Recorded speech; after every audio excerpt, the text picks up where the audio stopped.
C'est un projet qui est porté par toutes les associations d'archivistes et notamment l'association des archivistes francophones de Belgique. Assez naturellement, on a été très sensible à cet appel et on a décidé de monter un projet à l'échelle de l'université, que ce soit le personnel administratif, technique, les enseignants, les chercheurs, les étudiants aussi. On a tous profondément modifié nos manières de communiquer, de travailler, on a dû s'adapter et il y a possiblement des pratiques qui vont perdurer par-delà la crise.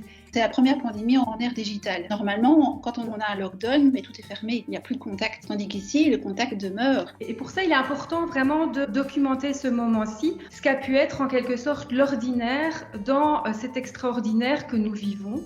Et donc le but ici de l'appel, c'est vraiment de demander à chaque membre de la communauté universitaire qui a le sentiment d'avoir une image, un extrait vidéo, un extrait de blog, quelques documents que ce soit qui lui semblent révélateurs ou représentatifs de cette période qu'il a vécue, de prendre contact avec nous. Et nous, on va vraiment procéder à un accompagnement personnalisé pour avoir une identification claire de la personne qui verse, du contexte de la datation à laquelle, par exemple, le témoignage a été réalisé. Et donc là, on pourra clarifier toutes les questions de droit. Tout peut contribuer à cette récolte. L'idée, c'est vraiment de réaliser un corpus qui soit une mémoire de la communauté universitaire qui se mobilise, que ce soit une vidéo, un récit, un dessin, un poème, un billet d'humeur ou un billet d'humour, des pages web, des pages Facebook, etc.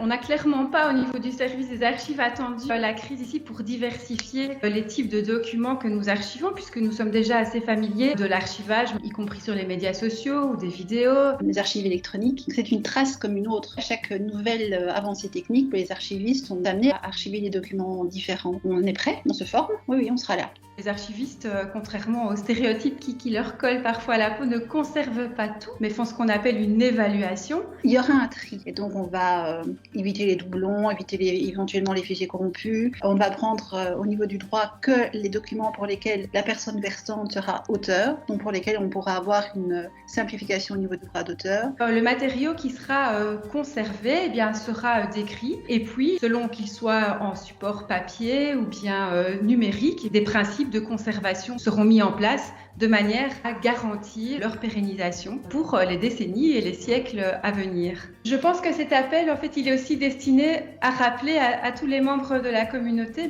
que chacun compte et que c'est aussi une opportunité pour chacun de laisser des traces. On vit une certaine aventure qui est collective mais également individuelle. Ça permet vraiment de montrer qu'on continue, on est toujours là, les uns et les autres sont là. Et donc cette mobilisation, c'est peut-être la force aussi de cette collectivité.